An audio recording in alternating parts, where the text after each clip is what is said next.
નમસ્કાર દર્શક મિત્રો, હું નીતિન પટેલ. તમે જોઈ રહ્યા છો સમાચાર મેં આગળ ન્યૂઝ. હવે જોઈએ આજના સમાચાર. મહેસાણા મહાનગરપાલિકાની આગામી ચૂંટણીને લઈને રાજકીય માહોલ ગરમાયો છે.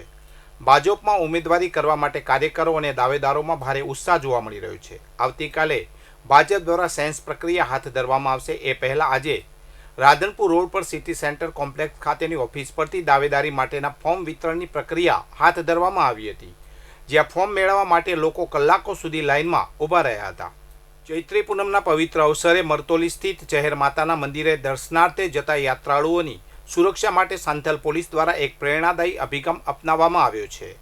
સાંથલ પોલીસ સ્ટેશનના પોલીસ ઇન્સ્પેક્ટર એસ.જી. શ્રીપાલના માર્ગદર્શન હેઠળ પોલીસ ટીમ દ્વારા માર્ગ સલામતીને પ્રાથમિકતા આપી પગપાળા યાત્રીઓને રિફ્લેક્ટર બેલ્ટ અને સ્ટીકરોનું વિતરણ કરવામાં આવ્યું હતું. મહેસાણા જિલ્લામાં છેલ્લા કેટલાક સમયથી ક્ષયરોગના દર્દીઓના પ્રમાણમાં ચિંતાજનક વધારો જોવા મળી રહ્યો છે.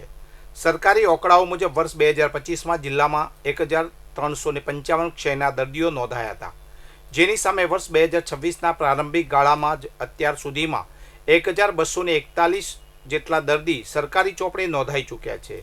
આ આંકડાઓ પરથી સ્પષ્ટ થાય છે કે જિલ્લામાં ટીબીનું સંક્રમણ વધી રહ્યું છે. યાત્રાધામ બહુચરાજીમાં આગામી 31 માર્ચથી 2 એપ્રિલ 2026 દરમિયાન યોજાનારા ચૈત્રી પૂનમના મેળાને લઈને વહીવટીતંત્ર સતર્ક બન્યું છે. મેળામાં પદયાત્રીઓ અને શ્રદ્ધાળુઓની સુરક્ષા તેમજ વ્યવસ્થા જળવાઈ રહે તે માટે મહેસાણા અધિક જિલ્લા મેજિસ્ટ્રેટ દ્વારા જાહેર માર્ગો પર ઢોરની અવરજવર પર પ્રતિબંધ મૂકતું જાહેરનામું પ્રસિદ્ધ કરવામાં આવ્યું હતું.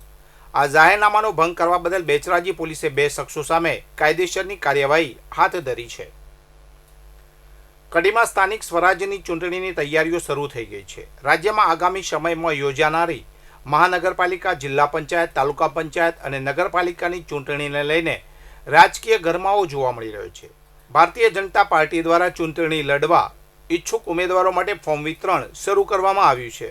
ઊંઝા નજીક આવેલા ઉનાવા માર્કેટયાર્ડમાં તમાકુની હરાજીનું કામકાજ આગામી 3 એપ્રિલ 2026થી શરૂ થશે. માર્ચ એન્ડિંગની રજાઓ બાદ માર્કેટયાર્ડ પુનઃ કાર્યરત થશે. ખેતીવાડી ઉત્પન્ન બજાર સમિતિ ઉનાવા દ્વારા આ અંગેની જાહેરાત કરવામાં આવી છે. સમિતિએ તમાકુની ખરીદ વેચાણ કરતા તમામ વેપારીઓ અને તમાકુ પકવતા ખેડૂત ભાઈઓને જાણ કરી છે કે શુક્રવાર 3 એપ્રિલ 2026થી હરાજી પ્રક્રિયા શરૂ થશે.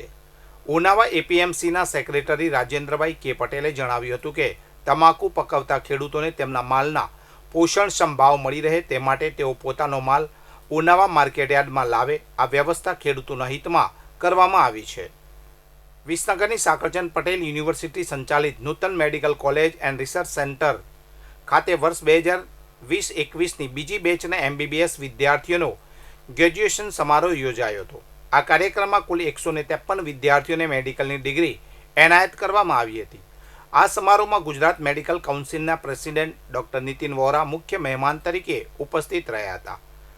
IMAના national president doctor Anil Nayak અને IMAના ગુજરાત પ્રેસિડેન્ટ ડૉક્ટર અનિલ પટેલ પણ અતિથિ વિશેષ તરીકે હાજર રહ્યા હતા.